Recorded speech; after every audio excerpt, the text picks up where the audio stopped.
Welcome back to the Authors Clubhouse. This week we have Jennifer Carson with us. Hi, Jennifer. How are you? Good. How are you? I'm fine. I'm so glad you could make it. Thank you. You live in New Hampshire? We do. About 3 hours from here. Wow, what a long haul for you. Not too bad. But shorter than what we're used to. Mm-hmm. You usually travel further than this. Wow. Yep, we go to Baltimore a lot, so that's about a 9-hour drive. Wow. And then when we drive home to Michigan, that's about 16. So wow, 3 hours seemed so you're quite breeze. You're a traveler. Yeah. Okay, well that's good. It's good for the business then. That's right. I'd like to start off by finding out who you are, Jennifer Carson. You're an author, right? I'm an author. I'm an artist. I make fiber dolls, mostly fairy dolls, but also animals and other creatures. And I publish my own sewing patterns. I have written for several different magazines in that genre, the sewing, crafting genre. Wow. And I just started my own press as well. So you're a busy girl. I'm a busy girl. Wow. So do you, did you start off in the fiber arts and then move on to publishing, or? No, it kind of happened simultaneously. One of my sons asked me a question one day, because I was trying to learn how to draw dragons. And so we were outside on the deck in our house in Michigan, and they were playing and I was drawing, and he asked me that question, how do dragons get their fire breath anyway, Mom? And I didn't really have an answer for him, so like all internet savvy moms, I went up to the internet and I started looking for like an origin story, and I couldn't find one. And the internet was still kind of new to the masses at that point. It was about, I don't know, he was born in 97, so I don't know, it was about 2002, 2003 maybe when he asked me that. And so I couldn't find anything, so I started like kind of making this story up myself, and I was drawing at the same time, so it kind of all came together. And just before we moved to New Hampshire, I was looking at the drawings I'd been working on, and I'm like, you know what? This could make a pretty easy sewing pattern. Nice. And so it kind of all happened at the same time. So you made a sewing pattern for a dragon? First, yes. And then, is that the first thing you started, the first sewing pattern you started publishing? Or? Yes. Oh, so you started publishing sewing patterns and then it went on to books? Yes. Oh, that's very exactly. neat. Yep. So are you an Etsyan? I am an Etsyan. Yes, I do very well on Etsy. Etsy's about 95% of my business comes from Etsy. Wow, Etsy is a great place for those people that don't know what Etsy is. It's Etsy.com. It's like a handmade marketplace. Everything's handmade on there. For the most part, they do allow some antiques and vintage stuff, but mostly it's handmade. It has to all be handmade. Yeah, and it's not an auction like eBay. Right. Yeah, so it's affordable. It's an affordable marketplace. Yeah. I've been there. It's great. They have great offerings. I like Etsy. So you started off with sewing patterns, and you became an author from that. That's interesting. Yeah. And it started from your son. Yes. How many children do you have? We have 4 boys. All boys? Yes. What are their names? Colin is the oldest. He'll be 17 in January. Wow. And then we have Aaron, who'll be 15 in March, and Brennan, who just turned 12, and Raven will be 10 in February. Wow. House full of boys. Yes. And you. And me. That's great. We have 2 female dogs, though. Well, so that counts. That helps. That helps a lot. You need a little bit of estrogen. Yeah, except that we just got a new puppy who's a boy. So. Oh no! So they still outnumber. Yes. So you're a mom, and you said that you opened a press. We did. And what's the name of your press? It's called Pugalicious Press. That's very nice. And it's another writer friend and I, and we just signed our first book contract. So we're pretty excited about that. So you have a new author on board. We do. Excellent. Yep, her name is Kelly Andrews, and the book is titled Deadwood. Is it for children? It's a middle grade. A middle grade novel? Yep. Excellent. Yeah. When do you expect that to be out? That's going to be out in September of 2012. Wow, nice. So what books have you done? Through that press, I've done Happening Magic, which just came out. This is your brand new book? This is my brand new book. Yes. How do you pronounce it? It's called Happeny. I thought it was Haypenny. When I first saw it, that was Haypenny Magic. Yeah, well, that works too. I got the name. Happenies are actually a race of little people. I did not know that. Well, that's because I made it up. Oh. You fooled me. I thought it was real. And I got the name because of the halfpenny in Britain, and a lot of the Brits I know will call it happennies. Oh. And so, yeah, that's why I named them that, because they're half the size of a human, so they're... That's cute. Yeah, and the thanks. illustrations were done by you as well, or no? Nope, this is a good friend of mine. Her name is Pat Ann Lewis McDougall. Her and her husband both are artists, and they do a lot of fairy art, which is where I met Pat Ann, was at FairyCon in, well, it was in Philadelphia when I met her, and they've moved to Baltimore now. But yeah, we just, I had all my fiber stuff, and she was drooling over that, and I was drooling over her sketchbook, and Nice. so we just kind of made a connection. Just and kind of happened. Yep. Excellent. So how long did it take you to write Happening Magic? Oh my gosh. Happening Magic was actually really fast. Really? Yeah. I had started the story as a picture book, and I had written it about 7 years ago, I guess. And I just always felt like there was something kind of missing to it. Mm-hmm. So I was talking to one of my critique partners, and she said, you know, it's a great story. There's really nothing missing, but it kind of, I think that it needs to be in middle grade. You know, it reads kind of like a big synopsis, and I'm like, oh my gosh, you're right. So it took me about 6 months to write the first draft of it. And how many pages is it? It's 200, about 200. Wow. Excellent. Yep, so it took me 6 months to write the first draft, and then after that, you know, the tweaking and the rewriting and all that stuff. But it really only took me about a year to write this book. And congratulations. That's a feat in itself. Wow. And with 4 boys. Yeah, and other things, because I'm actually going back to school for my teacher certification right now too. So. Oh, because you're not doing enough? Right. Wow, you have a handful. Excellent. Yeah, so it took me, the first book that I wrote, which is To Find a Wonder, it's only half as long. It's a very teeny little book, and you know, it took me 3 years to write it. Right. So. Did you start writing that one when your children were small, though? Yes, I did. That might be the culprit there. I was nursing my youngest and typing with one hand. Yeah, that's why. You were very, very busy then. Not that you're very busy, not very busy now, but. Right, but the kids are a little more self-sufficient. Right. Now, Yes. To Find a Wonder, what's that about? To Find a Wonder is about a really arrogant squire who wants to be a knight, and his liege knight tells him, well, you want to be a knight, you go out and you find me a wonder and you bring it back in 5 days, and then I'll make you a knight. And so obviously it's impossible to find a wonder in 5 days, but he does it. It's not the wonder he's expecting to find, and he comes back very humble.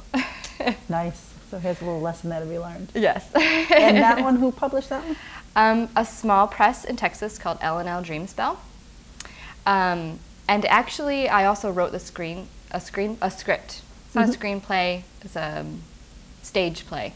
Right. And it was performed in New London, New Hampshire at the Barn Playhouse in August of 2010. And my son played the Frog Prince. Oh, that's cute. Yeah. Did he enjoy it? He loves it. Yeah. That's great. Yeah, so it was a musical. Excellent. Yeah. So I noticed that all your genres are basically fantasy. Yes. So you're a fantasy girl. I am. And what piqued my interest about you was when you first contacted me was that did you edit Fairy magazine at one point? I did. That is my favorite magazine. When you ever said that, I was like, oh, she's done Fairy magazine. Yes. Tell me a little bit about that. I was the fiber arts section editor, and then we all double as copy editors as well.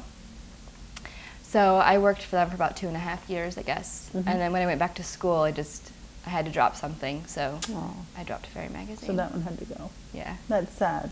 It was fun while it lasted. Right. So I ask all my writers when they come in if you have any quirks. Do you know what I mean by quirks?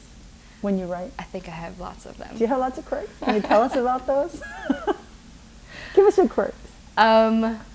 I'm usually pretty scatterbrained because I have so many things going on. But once I'm sitting down and like into something, then I don't know if you say my name, I don't hear it.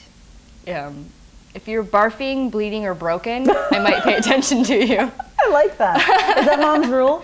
Yes. I like that. It sounds like a rule.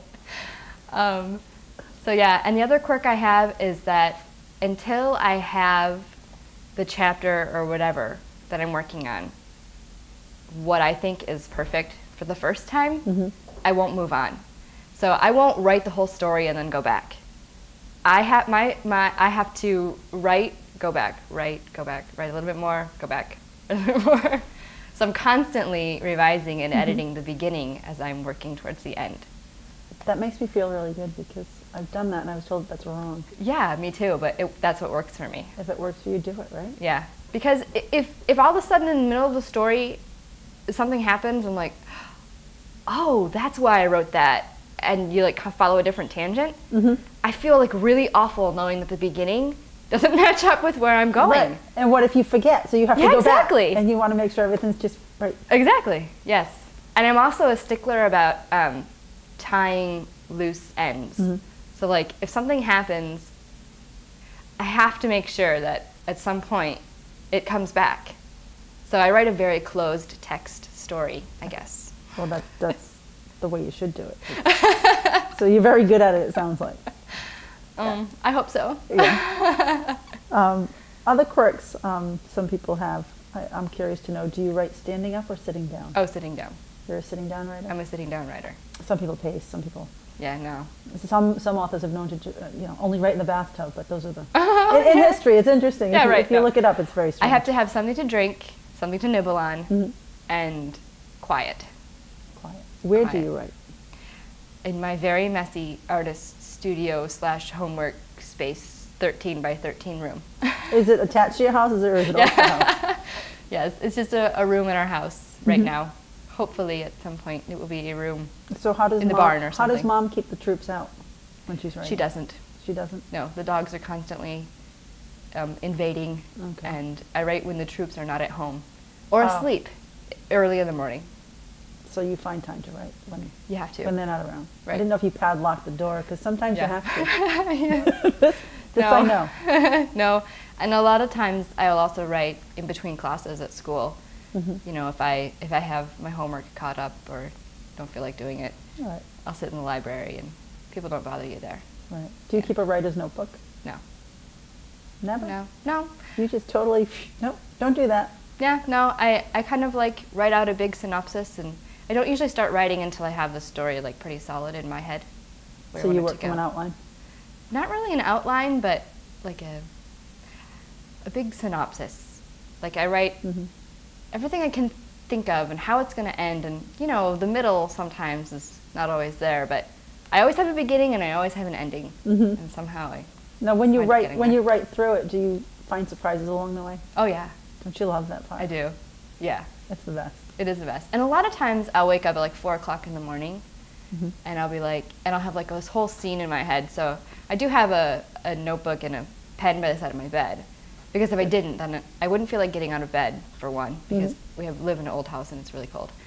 And then I'd have to use the bathroom, and of course, you know, that would interrupt the flow too. So I write things down in the middle of the night, and then I can go back to sleep.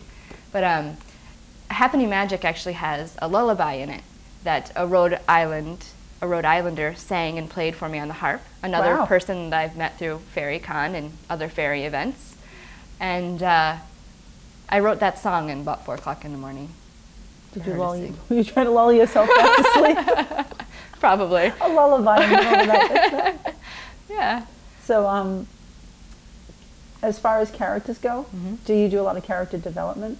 When you, like I do keep little trinkets of my characters. Like if one has a stopwatch, I'll carry that around with me. And I'll get in touch with the character through that. Do you do any of that type of character development? Or? I don't. No, I don't. I just, I have somebody pop in my head in the middle of the night, early morning, and I see what they have to say, and I go with it. And you write it down? Yeah, and you know, I will start, like towards the end of the writing process, I will start writing things down on my characters, like that maybe need to be repeated, or I need to make sure that I'm staying true to that part of them, or something, you know, or you know, God, what color their eyes are, for goodness sake, if I need to refer to that. but I don't, yeah, I just kind of let them kind of grow naturally as I'm writing, and some kind of quirk or something might pop up. When I was writing this one, in the picture book, the wizard used his end of his beard as a wand. That's cute. It's the little braided part of the end of his beard. So I brought that in, but I also wanted there to be like a tangible part of the wand.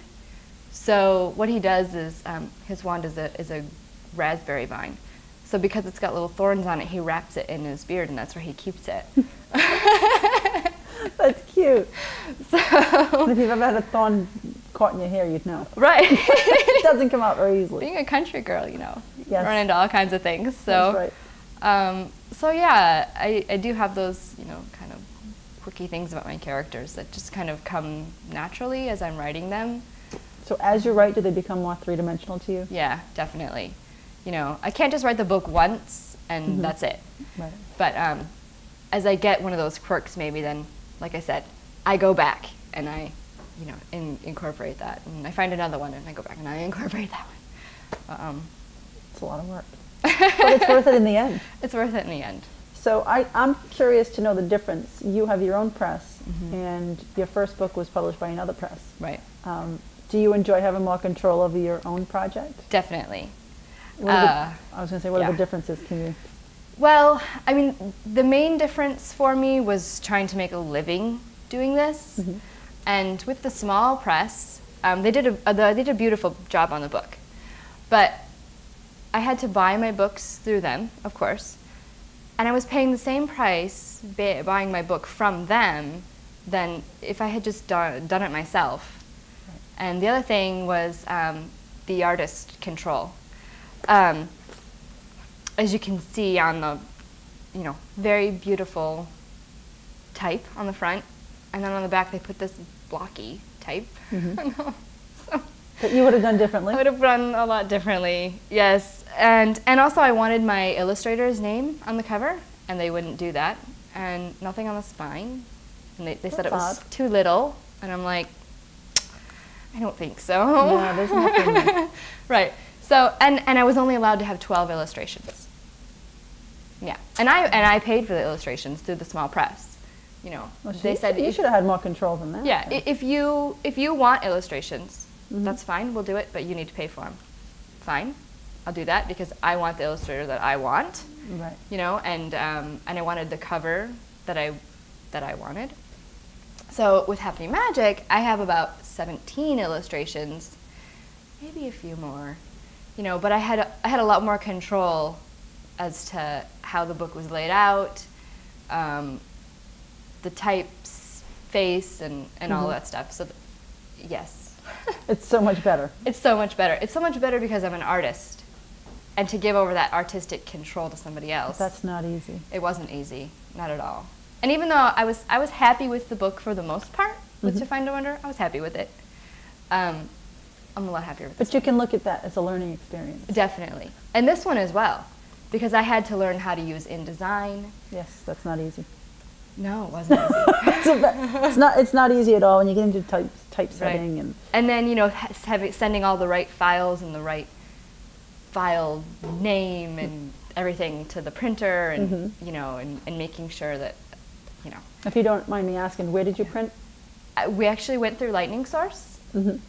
For several reasons, one of the first being distribution, because when you sign up with Lightning Source, you automatically get picked up by Baker & Taylor, Ingram, Barnes & Noble, and help. Amazon. Big help.